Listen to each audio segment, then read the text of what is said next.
find out the pronunciation of this gentleman's name because it sounds fucking hot.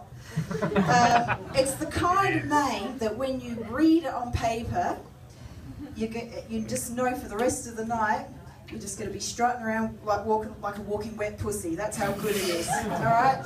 So I'm going to bring to the stage. I want you guys to please make him welcome. It's Claudio Ricco.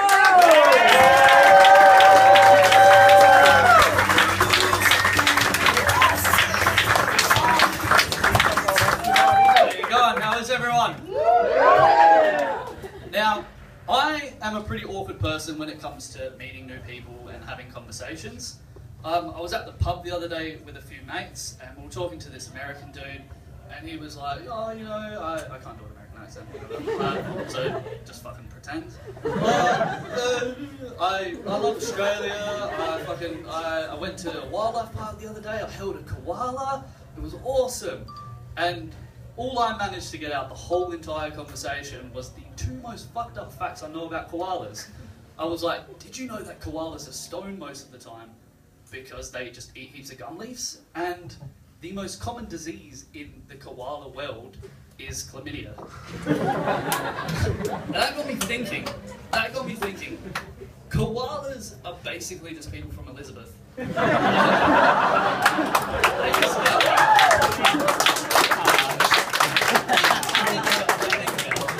just get stoned out of their fucking brains, sleep for like 40 hours a day, and just have unprotected sex and spread STDs.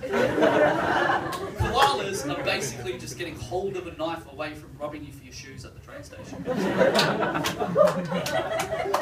Australia does have a lot of fucked up animals though, really. Like, I'm going backpacking around Europe in a couple of months, and I'm not even stoked to go and see the museums or the Colosseum or anything.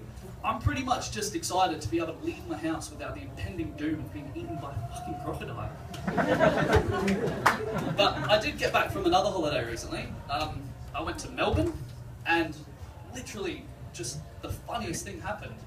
I was at the train station in Melbourne, and there was this awesome piece of graffiti on the wall. Like, it wasn't like Adelaide graffiti, you know, like Steve was here, and it's crossed out, and it says Steve's a faggot, and then it says James's mum's got big titties. It was clever, like, it was clever Melbourne graffiti. Melbourne is just so much smarter than like people from Adelaide. It said, platform 9 3/4, enter Hogwarts here. Surely enough, some fucking little kid was just like, Mum, Hogwarts! And just ran fucking face first into the wall. And seriously, you will not experience true joy quite like watching a small child's hopes and dreams just shatter before their eyes. It's inevitable. Like, at some point in your childhood, all your hopes were just shattered for some reason. I remember the exact moment that my hopes and dreams were shattered. I was 5 years old. I was in my room, my sister just popped her big fucking stupid head in, and she was just like, do you know why we give Santa beer instead of milk? Because Dad's Santa, he's an alcoholic. Thanks for that one, sis. But Santa, finding out Santa's not real is literally the worst thing, because your parents are just like, fuck it, we may as well tell him. By the way, the Easter Bunny and the Tooth Fairy aren't real. Merry Christmas, son. I was talking to a friend recently. She just started a new uni degree, and I asked her what she was studying. She was studying history. Now, I asked her what kind of job you get out of a history degree, and she said that all you can get pretty much out of a history degree is teaching history. Now, I don't know if I'm the only one that sees the problem in this, but basically, there's just too many history students and not enough history jobs. Like, it's just going to get to the point where, like, history majors are just hanging out with their tweed jackets, with their like suede elbow pads, in a corner in a massive group, like Mexican immigrants looking for like manual labour jobs. And some dude just rolls past in a van, and he's just like, "Oi, who knows when the Spanish Armada was?" Some dude's like, "Oh, 1585 to 1604. And he's like, alright, get in the fucking van, we've got history to do, mate.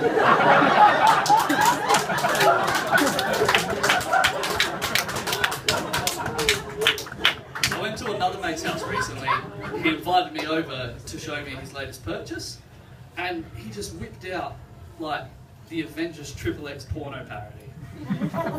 He hasn't even seen the Avengers. I was like, come on dude, like you haven't seen the Avengers? And he was like, oh, you know, I'm just gonna kill two birds with one stone. So pretty much, like, I just know as soon as he shuts the door behind me, he's just gonna be like, fuck yeah, porno time, let's go. I didn't know how to break it to him though, that the porno version probably doesn't follow the cinematic version very well.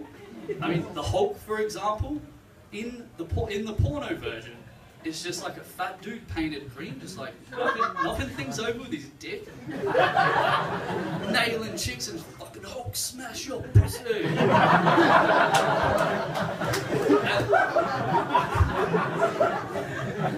That got me thinking, since when has porn ever had like an in-depth storyline? The most in-depth storyline I've ever seen in a porno was, I'm here to deliver your pizza. Actually, it's just my dick in a box. You said you were hungry, so may as well. Alright, that's all from me. Thank you very much.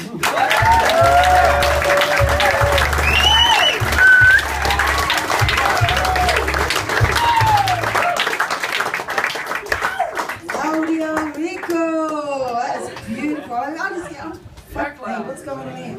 It's just like fucking origami or some shit. I obviously should have like stuck around when we